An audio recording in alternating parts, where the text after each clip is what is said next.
CM Pushkar Singh Dhami का दिल्ली दौरा। केंद्रीय सड़क परिवहन मंत्री नितिन गडकरी से की भेंट। उत्तराखंड की महत्वपूर्ण सड़कों बुनियादी ढांचा संबंधित विभिन्न विषयों पर हुई चर्चा। नैनीताल में श्रीमद् भागवत कथा का आयोजन। सभा भवन से निकाली गई कलश यात्रा। कलश यात्रा में तमाम लोगों ने की शिरकत। काशीपुर में पुलिस कर्मियों के साथ समीक्षा बैठक। बैठक में आईजी ने की शिरकत। बैठक में अपराध को लेकर हुई चर्चा।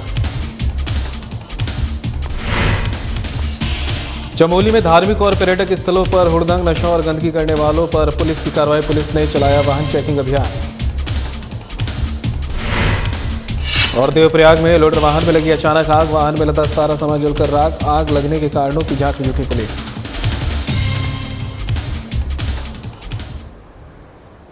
नमस्कार, उत्तराखंड की खबरें लेकर मैं हूं आपके साथ संदीप निरंजन सरकार। खबरों का रुख कर लेते हैं। ऑपरेशन सिंदूर के बाद पिथौरागढ़ पुलिस अलर्ट मोड पर। यह खबर आप तक पहुंचा रहे हैं, जहां पर ऑपरेशन सिंदूर के बाद से पिथौरागढ़ पुलिस अलर्ट मोड पर नजर आ रही है। आईजी कुमाऊं रिधिम अग्रवाल पहुंचे काशीपुर के एसपी कार्यालय। जनपद पुलिस अधिकारियों और सभी थाना प्रभारियों के साथ की बैठक में एसएसपी मणिकांत मिश्रा भी हुए शामिल। आईजी ने दिए आवश्यक दिशा निर्देश। अंतर्राष्ट्रीय सीमाओं पर पुलिस और एसएसबी की संयुक्त गश्त। अंतर्राज्यीय बॉर्डर में बढ़ाई जाएगी विजिबिलिटी। संदिग्धों पर रखी जा रही है कड़ी निगरानी। सत्यापन अभियान तेज। बिना सत्यापन निवासियों पर की जा रही सख्त कार्रवाई। कोई भी लापरवाही नहीं की जाएगी बर्दाश्त। ये कहना है आईजी कुमाऊं का।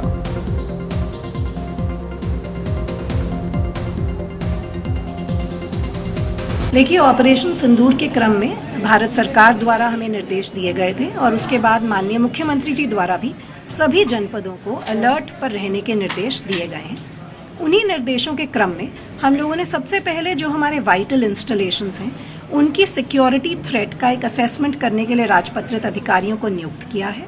अगर आवश्यक पड़ता है तो वहाँ की सिक्योरिटी बढ़ाई जाएगी। साथ ही साथ बॉर्डर पे हमारी जो गवर्नमेंट ऑफ इंडिया की एजेंसीज़ हैं जैसे एसएसबी है, उनके साथ जॉइंट पेट्रोलिंग की जाएगी।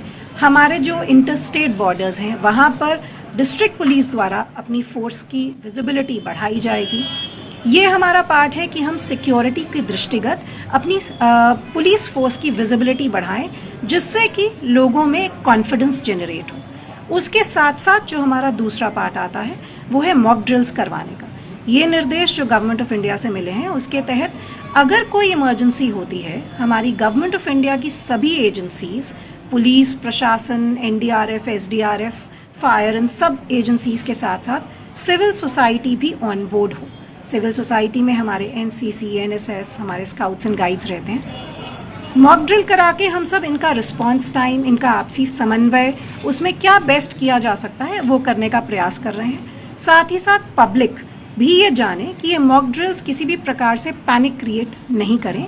आप किसी भी प्रकार से सोशल मीडिया पर अगर कोई भ्रामक न्यूज़ पोस्ट की जाए उस पर विश्वास ना करें। ये मॉक ड्रिल्स हम पब्लिक को अवेयर करने के लिए, वो किस प्रकार से रिस्पॉन्ड करेंगे अगर इमरजेंसी हो, कैसे खुद को बचाएंगे, कैसे दूसरों की मदद करेंगे, और साथ ही साथ गवर्नमेंट एजेंसीज़ का आपसी समन्वय सुधारने के पर्पस से की जा रही है।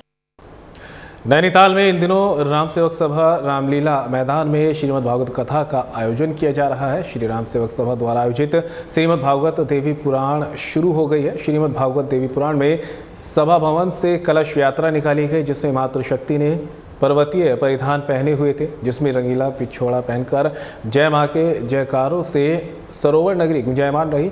इस अवसर पर पंडित देवेश शास्त्री के नेतृत्व में कलश यात्रा सभा भवन से मां नैना देवी मंदिर से वापस सभा प्रांगण पहुंची और वहां कलश स्थापना की गई। श्री राम सेवक सभा के अध्यक्ष मनोज साहा और महासचिव जगदीश बावड़ी ने कहा, 13 मई को भंडारे का आयोजन किया जाएगा।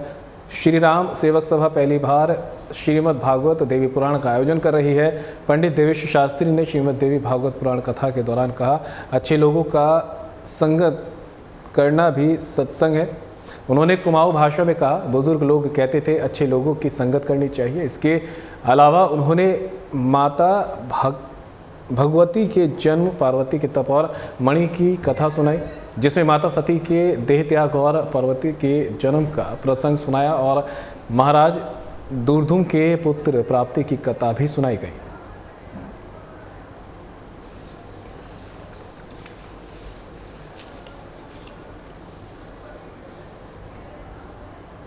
आईजी कुमाऊं रिधिमा अग्रवाल ने एसपी कार्यालय काशीपुर सर्कल के थानों की पुलिस कर्मियों के साथ समीक्षा बैठक की।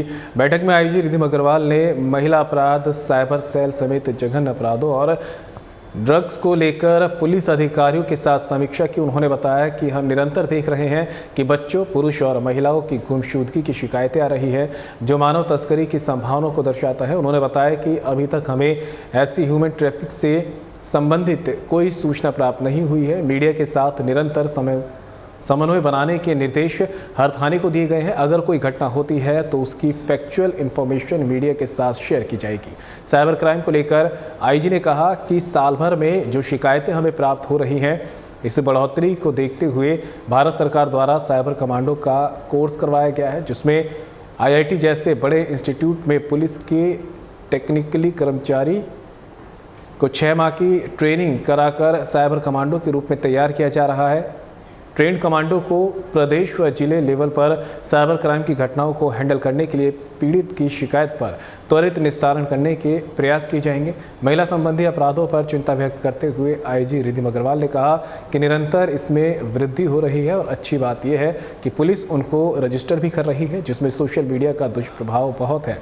उन्होंने बताया कि महत्वपूर्ण केसों में जघन्य अपराध में केस ऑफिसर की नियुक्ति की जाएगी ताकि समय से उसका निवारण हो सके। ड्रग को लेकर उन्होंने कहा कि सप्लायर सेल पर जनपद की पुलिस निरंतर कार्य कर रही है और उनकी धरपकड़ की जा रही है। उन्होंने ड्रग को लेकर व्यापक अभियान चलाने की बात भी कही है। पुलिस द्वारा CM ड्रग फ्री देवभूमि बनाने के हर संभव प्रयास किए जा रहे हैं।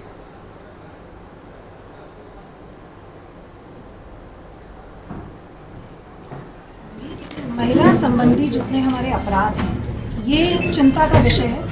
निरंतर इसमें वृद्धि भी हो रही है और अच्छी बात ये भी है कि पुलिस इनको रजिस्टर भी कर रही है, इसलिए भी इसमें एक हम देख रहे हैं कि वृद्धि दिखती है।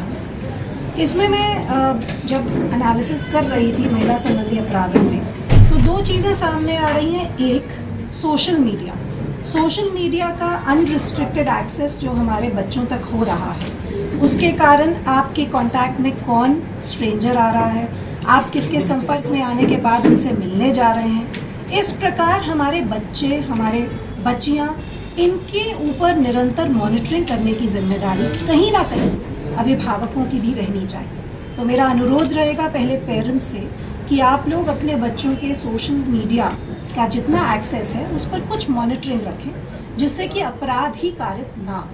वो सोशली समस्या है, वो है हमारी ड्रग्स की समस्या, बहुत रैम्पेंट समस्या है। इस समस्या में सप्लाई साइड पर हमारी जनपद की पुलिस अच्छा कार्य कर रही है। जितने हमारे कुरियर्स हैं, स्मगल करते हैं ड्रग्स, उनकी धरपकड़ निरंतर की जा रही है। उनकी फाइनेंशियल जितनी प्रॉपर्टी है उसके संबद्ध किए जाने की, उसको सीज किए जाने की कार्रवाई की जा रही है। उसके साथ साथ जो हमारी डिमांड साइड आती है, स्कूल्स, कॉलेजेस में हम शुरुआत से ही एक अवेयरनेस जनरेट करें कि ड्रग्स के क्या दुष्प्रभाव हैं, कैसे हमारा यूथ इन ड्रग्स में फंस रहा है अपने फ्यूचर को सोचे बिना, कैसे पेरेंट्स ऐसे सिम्टम्स को इग्नोर कर रहे हैं। तो हमारा प्रयास रहेगा कि ड्रग्स में हमारा यूथ ना जाए। उसके लिए हम एक व्यापक अभियान चलाएं, जिसमें हम कॉलेजेस, स्कूल सबको कवर करेंगे। जितने हमारे एंटी ड्रग क्लब्स कॉलेजेस और स्कूल्स में बने हैं, उनसे निरंतर समन्वय स्थापित करेंगे कि अगर वहाँ पर कोई शिकायत आ रही हो तो हम तक, पुलिस तक वो शिकायत पहुँचाएं। ये नहीं सोचें कि पुलिस केस ही रजिस्टर करेगी, पुलिस काउंसिल भी करेगी। और काउंसलिंग के लिए हम प्रभावी, एक्सपर्ट, एक्सपीरियंस्ड जो काउंसलर्स हमारे विभिन्न विभागों के हैं या प्राइवेट हैं, उनके साथ समन्वय स्थापित करेंगे। तो एक प्रयास रहेगा कि हम आगे वाली जनरेशन को नशे से मुक्त कर सकें। जो माननीय मुख्यमंत्री जी के निर्देश हैं एक ड्रग्स फ्री देवभूमि बनाने के, उस ओर हम अपनी तरफ से जो भी प्रयास कर सकते हैं वो हम प्रयास करेंगे। और समस्त थाना प्रभारियों को यही निर्देश दिया गया है कि चाहे ड्रग्स हो, चाहे महिला संबंधी अपराध हो, चाहे कोई भी शिकायत हो। आगे बढ़ते हैं। सीएम पुष्कर सिंह धामी का दिल्ली दौरा, केंद्रीय सड़क परिवहन मंत्री नितिन गडकरी से की भेंट, उत्तराखंड की महत्वपूर्ण सड़कों, बुनियादी ढांचा परियोजनाओं से संबंधित विभिन्न विषयों पर हुई चर्चा। नितिन गडकरी से किया अनुरोध, प्रस्तावित ऋषिकेश बाईपास परियोजना का करें अनुमोदन। बिहारीगढ़ से रोशनाबाद तक के राज्य मार्ग और कोटगोदाम से पंचेश्वर तक के मार्ग को राष्ट्रीय राजमार्ग के रूप में अधिसूचित किए जाने का किया आग्रह। बिंदाल और रिस्पना नदियों के ऊपर प्रस्तावित एलिवेटेड रोड को NH7 के लूप के रूप में स्वीकृत किए जाने का भी किया आग्रह। मानसखंड परियोजना के अंतर्गत पौराणिक मंदिरों से जुड़ी 508 किलोमीटर लंबाई की 20 सड़कों के अपग्रेडेशन के लिए धनराशि स्वीकृत करने का किया अनुरोध। NH109 के पुनः संरेखण के बाद अतिरिक्त व्यय की पूर्ति के लिए किया अनुरोध। NH7 पर प्रस्तावित एलिवेटेड रोड के साथ मेट्रो कॉरिडोर के लिए 110 करोड़ की अतिरिक्त सहायता दिए जाने का किया आग्रह। आवश्यक कार्यों के लिए स्वीकृति प्रदान किए जाने का भी किया आग्रह। सीएम धामी ने सभी परियोजनाओं पर सकारात्मक आश्वासन देने के लिए केंद्रीय मंत्री का जताया आभार।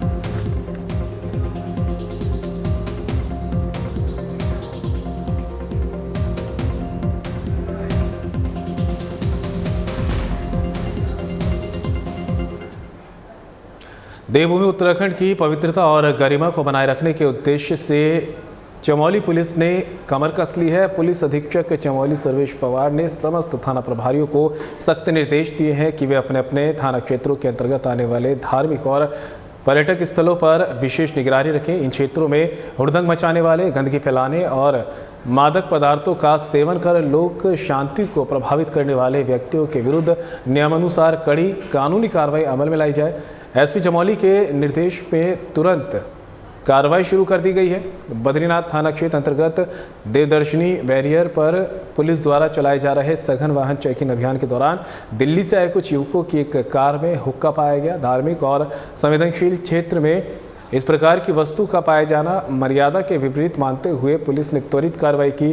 उक्त व्यक्तियों का पुलिस एक्ट के तहत चालान किया गया और आपत्तिजनक हुक्के को पुलिस ने मौके पर ही अपने कब्जे में ले लिया। चमोली पुलिस ने चारधाम यात्रा पर आने वाले सभी यात्रियों और पर्यटकों से विनम्र आग्रह किया कि वे देवभूमि उत्तराखंड की पवित्रता और अखंडता बनाए रखने में अपना सहयोग दें। मिशन मर्यादा को सफल बनाने के लिए स्थानीय नियमों और मर्यादाओं का पालन करें। किसी भी प्रकार की अनुचित गतिविधि से बचें जिससे सार्वजनिक शांति भंग हो या पवित्र स्थलों की गरिमा को ठेस पहुंचे। यात्रियों और पर्यटकों से अपेक्षा की है कि वे पुलिस का सहयोग करें और एक सुखद एवं पवित्र यात्रा का अनुभव प्राप्त करें।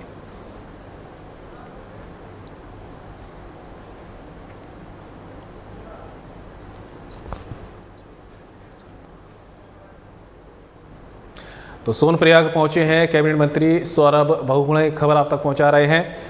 पशुपालन एवं दुग्ध विकास मंत्री सौरभ बहुगुणा पहुंचे सोनप्रयाग। पशु प्रबंधन व्यवस्था और यात्रा व्यवस्थाओं का किया धरातलीय निरीक्षण। पशुपालन मंत्री सौरभ बहुगुणा ने की समीक्षा बैठक। इक्वाइन इन्फ्लुएंजा वायरस की रोकथाम और घोड़े खच्चरों के स्वास्थ्य प्रबंधन की तैयारियों की करी समीक्षा। अधिकारियों से वायरस की रोकथाम के लिए किए जा रहे उपायों के लिए जानकारी। अधिकारियों को दिया आवश्यक दिशा निर्देश। यात्रा मार्ग पर तैनात सभी घोड़े खच्चरों की नियमित जांच की जाए सुनिश्चित। संक्रमण के संकेत मिलने पर की जाए तुरंत कार्रवाई। सरकार की ओर से 32,000 रुपये का दिया जाएगा मुआवजा। प्रत्येक केंद्र पर एक MRP के अंतर्गत 15 सदस्यीय टीम रहेगी तैनात। अब तक 16,000 घोड़े खच्चरों की हो चुकी है स्क्रीनिंग। सचिव पशुपालन डॉक्टर BVRC पुरुषोत्तम को SOP तत्काल जारी करने के दिए निर्देश। मंत्री सौरभ बहुगुणा ने सभी घोड़ा खच्चर संचालकों से किया अनुरोध। झोला छाप और नीम हकीम से रहें सावधान। विभागीय डॉक्टरों से ही कराएं इलाज, ये कहना है पशुपालन मंत्री का। कि पिछले 1.5-2 महीने से उत्तराखंड में इन्फ्लुएंजा फैला हुआ है और विभाग सतर्क होकर पिछले 1.5 महीने से लगातार स्क्रीनिंग कर रहा है घोड़ों की। RT-PCR हमने करे 16,500 घोड़ों की हमने टेस्टिंग करी यात्रा शुरू होने से पहले, और जो नेगेटिव घोड़े थे उनको हमने यात्रा में आने की परमिशन दी। लेकिन अब परिस्थिति ऐसी भी हो गई है कि कुछ इन्फ्लुएंजा के केसेस यहाँ के घोड़ों में भी देखने को मिले हैं। आज हमने एक बैठक करी है जिसमें घोड़ा खच्चर मालिक हैं, जिसमें हमारे व्यापारी हैं, जिसमें हमारी माननीय विधायक, हमारे केंद्र सरकार से आए हुए अधिकारीगण, हिसार के हमारे डॉक्टर्स, पंतनगर से डॉक्टर्स, वो सामान ढोने के लिए कल से काम आएंगे। क्योंकि सारे घोड़े खच्चर के लोग मालिक जितने भी हैं सबने अपने सामान की वहाँ पर पहुँचने में समस्या बताई है। हम अगले 3 दिन तक सामान ढोने के लिए हेल्दी घोड़ों का इस्तेमाल करेंगे। 4 जो हमारे अस्पताल ट्रैक रूट में है केदारनाथ तक, वहाँ पर एक चेक पॉइंट तरीके का होगा जहाँ पर जो भी घोड़ा पहुँचेगा उसका एक बार टेस्ट किया जाएगा कि वो उसके वाइटल्स जो हैं वो ठीक हैं, कमज़ोरी तो नहीं है, उसके नाक से डिस्चार्ज तो नहीं आ रहा है, उसके पैल्पिटेशन तो नहीं हो रहा है। अगर वो ठीक होगा तो उसको आगे जाने की परमिशन मिलेगी। तो चारों अस्पतालों पे उसकी चेकिंग होगी, उससे घोड़े को आराम भी मिलेगा और हमको कहीं ना कहीं एक सूचना भी मिल जाएगी कि घोड़े की स्थिति क्या है। किसी भी घोड़े खच्चर मालिक को उसकी खर्चा नहीं उठाना है। अगर कोई ऐसी परिस्थिति बनती है कि कोई घोड़ा खच्चर मालिक अपने घोड़े को अपने घर ले जाना चाहता है, तो उस परिस्थिति में भी 50% उसके भूसे का, उसके दवाइयों का, माने दवाइयाँ तो हम फ्री में करेंगे, लेकिन जो उसके भोजन का जो भी खर्चा होगा वो 50% हमारा विभाग उसको। ऋषिकेश बद्रीनाथ राष्ट्रीय राजमार्ग पर सौड़पानी के पास लोडर वाहन में अचानक आग लगने से वाहन में लदा सारा सामान जलकर राख हो गया। वाहन हरिद्वार से गुप्तकाशी की तरफ जा रहा था। सड़क पर चल रहे अन्य वाहन चालकों ने लोडर के पीछे से धुआं और आग निकलते देखा तो उन्होंने तुरंत वाहन चालक को बताया।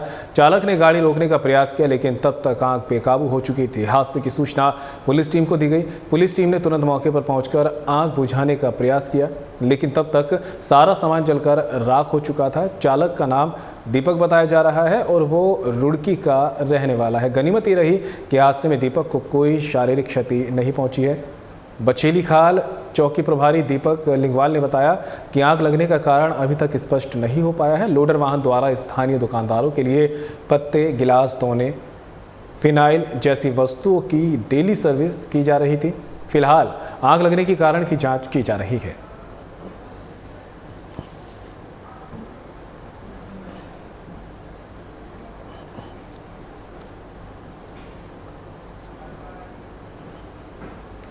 तो मौसम विभाग का ताज़ा अपडेट सामने आया है। उत्तराखंड में मौसम का बदला हुआ है मिजाज।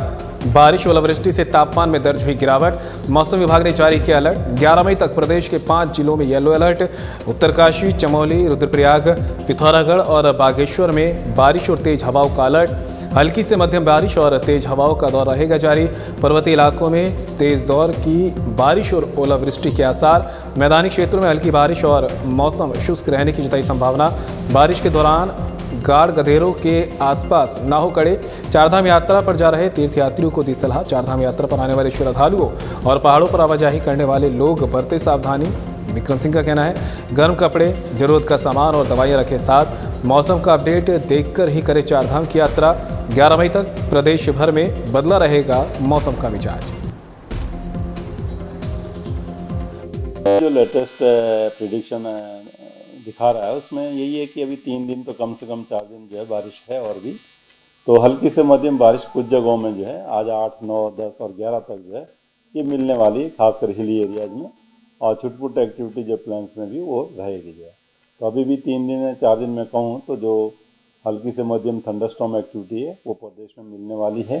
और उसको देखते हुए जो अंदर के डिस्ट्रिक्ट है उसमें जो है येलो वार्निंग अब हमने कर दिया है। हालांकि बहुत ज़्यादा एक्टिविटी नहीं दिख रही है, तो हल्की से मध्यम तक की रहेगी। परंतु फिर भी जो थंडरस्टॉर्म होता है आजकल वो उसमें आप देखते हैं कि कभी कभी ओलावृष्टि मिल जाना या फिर इसी तरह जो इंटेंस शावर जो है वो मिल जाता है। तो उस दौरान जब एक्टिविटी चल रही तो लोगों को चाहिए थोड़ा सेफ जगह पे रुकें, उस समय जो है मूवमेंट ना करें।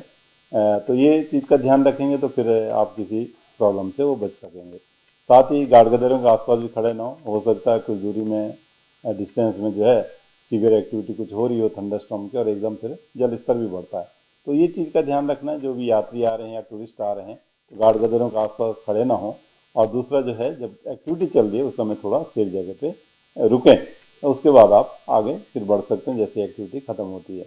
इसके साथ ही उच्च हिमालयी क्षेत्र है जो हमारी चारधाम लोकेशन है, तो एक्टिविटी जैसे मैंने बोला चल ही रही है, तो उसकी वजह से जो रात के या सुबह शाम जो तापमान है वो काफ़ी कम रहते हैं। तो अपनी तैयारी के साथ उस तरह जो वोलेंस वगैरह हैं वो बिल्कुल लेके चलें। तो इस तरह की स्थिति है, बहुत ज़्यादा सीवियर एक्टिविटी कोई है नहीं, लेकिन हाँ थंडरस्टॉर्म है तो उस दौरान जैसे मैंने बोला कि किस तरह प्रिकॉशन लेना चाहिए वो लेंगे। तो इसी चीज़ को थोड़ा ध्यान रखना है।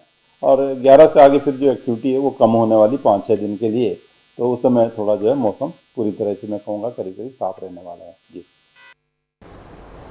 खबर पर ज़्यादा जानकारी के लिए उत्तराखंड से हमारे ब्यूरो चीफ कमल शर्मा हमारे साथ जुड़ गए हैं। कमल, एक बार फिर से प्रदेश में जो है मौसम ने अपना रुख बदल लिया है, ऐसे में मौसम विभाग ने क्या कुछ नया अपडेट जारी किया है? बिल्कुल संदीप, कहें तो मौसम की स्थिति अब इसलिए है कि हम खुद देहरादून में इस टाइम बारिश में हो। लगातार पिछले 2 घंटे से लगातार बारिश चल रही है। वही स्थिति हम पहाड़ों की भी देख रहे हैं। लगातार अगर हम कहें तो पिछले कई दिनों से लगातार मौसम में चेंज हो रहा है, जगह जगह बारिश हो रही है, बिजली चमक रही है। और सबसे बड़ी बात यही है कि किस तरीके से इसको जो गदेरे है, जो जहाँ पानी ज्यादा रुकता है गदेरे है, वहां कहीं ना कहीं उसको रुकने के लिए कहा गया है कि, और सबसे जो पर्यटक जो दूर दूर से आ रहे हैं यहाँ पर, उनको स्पष्ट कहा है कि बड़ा देखभाल के चले, क्योंकि मौसम अभी भी 2-3 दिन ऐसे ही रहने वाला है।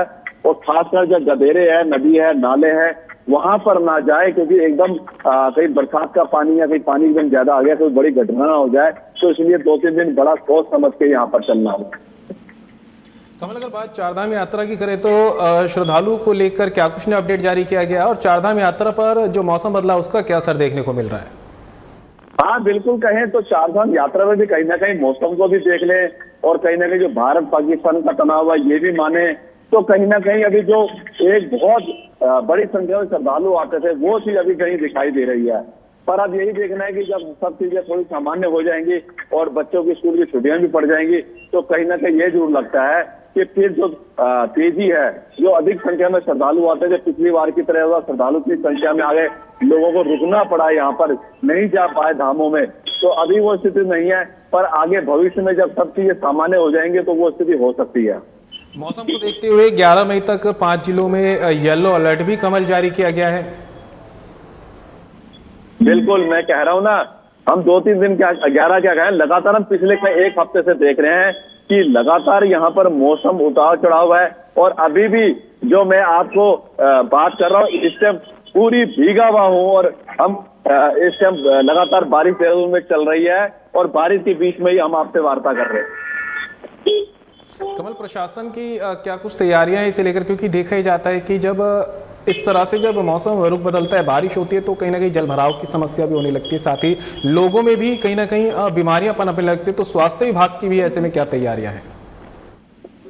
अब स्वास्थ्य विभाग करे ऐसी बात तो नहीं है, पर यहाँ यह देखने को मिल रहा है कि मौसम चेंज हो रहा है, लोगों को गला, जुकाम, बुखार की शिकायतें जरूर मिल रही हैं, और डॉक्टर भी कह रहा है ये कि इस टाइम एक ऐसा फ्लू है जो मौसम चेंज हो रहा है और उसमें ये चेंज भी हो रहा है। तो इस चीज को देखते हुए लोग अपना ध्यान रखें और ज्यादा ठंडी वाली चीजें और ऐसी चीजें ना खाएं जिससे कहीं ना कहीं आपको गले और बुखार की शिकायत हो सकती है। और हम ये लगातार देख रहे हैं, लोगों में जुखार जुकाम की लगातार चल रही है, और ये चीज हमें देखनी भी होगी कि सब देख दवा के चले, नहीं तो कहीं ना कहीं स्वास्थ्य भी आपका बिगड़ सकता है। कमल, ये बताया जा रहा है कि पहाड़ों के लिए मौसम अलग बना है और मैदानी क्षेत्रों में मौसम लगातार अलग बना हुआ है। पर इस टाइम अगर हम बात करें उत्तराखंड की, कहीं ना कहीं इसको देखते हैं तो ये स्थिति लग रही है कि इस टाइम अभी पिछले 2 घंटे से, चाहे वो राजधानी की बात करें, चाहे हरिद्वार की बात करें, वहां भी लगातार बारिश देखने को लगी है, और पहाड़ों में तो लगातार बारिश इस टाइम देखने को मिल रही है बिल्कुल भी। और यही कहा जा रहा है श्रद्धालुओं से कि बिल्कुल मौसम का अपडेट करके ही चले, और नदी नाले जहां पर भी हैं वहां विशेष ध्यान रखें। ये समय कमल ऐसा भी होता है कि जब पर्यटक पहाड़ों की तरफ रुख करते हैं, ऐसे में उनके लिए क्या कुछ अपडेट जारी किया गया प्रशासन की तरफ से, और जिस तरह से देखा जा रहा है कि मौसम लगातार बदल रहा है, उसको लेकर क्या सावधानियों को लेकर यहाँ पर उन्हें हिदायत दी गई है? बिल्कुल, अगर कहें तो मौसम को लेकर लगातार हम कह रहे हैं ना, अपडेट आ रही है मौसम विभाग की, जैसे जैसे अपडेट आती है, और ये सभी लोगों को इसको जानकारी लोग हर माध्यम से लेते रहते हैं, और वही स्थिति हम अब देखने को मिल रही है कि जैसे जैसे मौसम की, जैसे अब 11 तारीख तक मौसम की अपडेट आ चुकी है, उसको देख के लोग पहले ही चौकस होकर इन चीजों का ध्यान रखते हैं। और खास श्रद्धालुओं को लगातार जो चारों धाम में जाने वाले, पहाड़ में जाने वाले हैं, उनको यही बताया जा रहा है कि बिना मौसम की अपडेट के बिना बिल्कुल भी ना जाएं, नहीं तो कहीं ना कहीं आपको दिक्कतों का सामना करना पड़ सकता है। और जो मौसम वैज्ञानिक हैं, उन लोगों का क्या कुछ कहना है? अभी तक 11 तारीख का जो अपडेट उन्होंने जारी किया है, आगे के लिए क्या लगता है कि हालात कुछ बारिश और ओलावृष्टि में सुधार होता दिखेगा, या आगे बढ़ने की उम्मीद बताई जा रही है?